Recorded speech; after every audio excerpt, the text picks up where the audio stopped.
Guys, Ernie here, Paleo Hiker MD. Day 26 of the Whole30 is behind us. So we had a good day. I had a good day. Very good energy today. Woke up early again. It's been exceptionally busy recently in the last couple of weeks. Really busy at the hospital and also fairly busy at the clinic, but really busy at the hospital. Back and forth a lot. Early there, going back after clinic, just lots of work. So I'm blessed for that. I appreciate it, but it is tiring.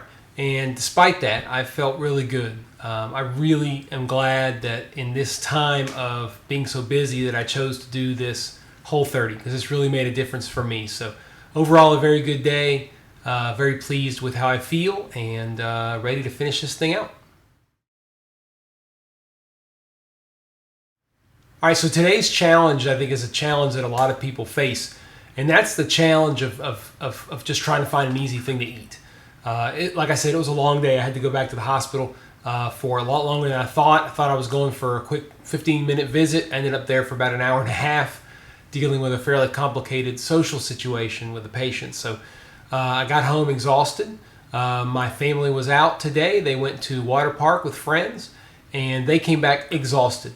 And the urge is to order something out and just cook real quick or just eat something real fast and move on. Could you do that with the Whole30? You can. You can do that. You have to be very careful. But we have a tendency to do that too often. And so far, I think I've eaten out maybe 2 or 3 times during this Whole30. And they've been very controlled situations. But we have to fight the urge in general to allow the busyness of life to make us eat inappropriately.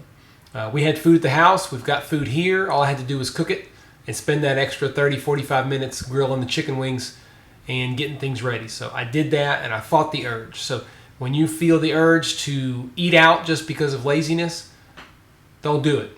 Just cook, control what you eat, trust yourself and your health to what you put in your mouth as opposed to other people make for you. Okay, so today's health tip of the day is kind of a conceptual thing.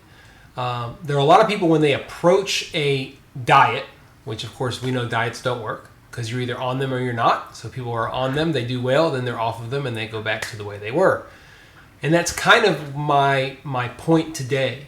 A lot of diets, South Beach, the Daniel Plan, even Atkins to some extent, they give you these periods of time where, okay, you're going into it. It's an early phase of the diet. So you can't eat all this stuff.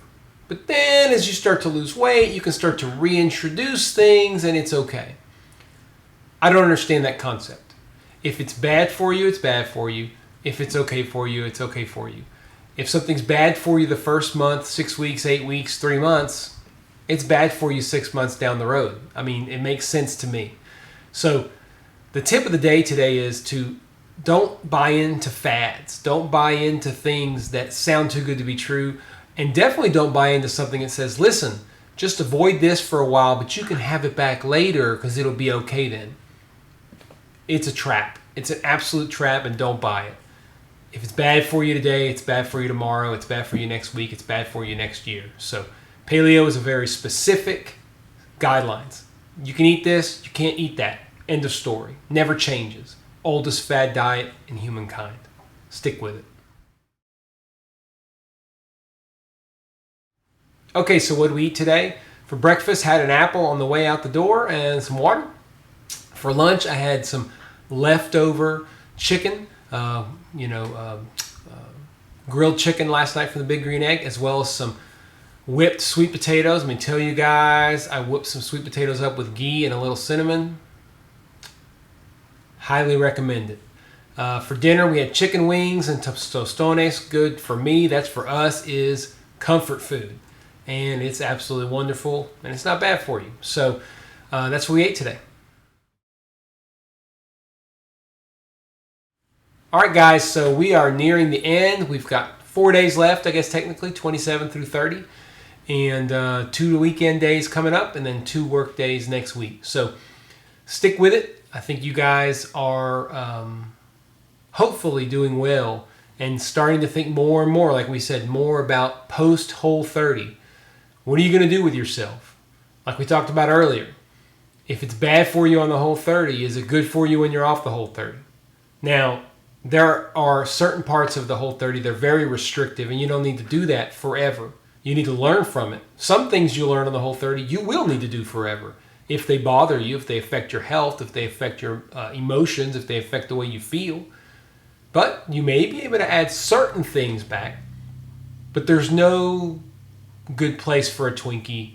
There's no valid place for Oreos all the time. You just have to learn. So like, comment, subscribe. Start thinking ahead for the post Whole30 and how you're going to approach that. And I'll talk to you guys tomorrow.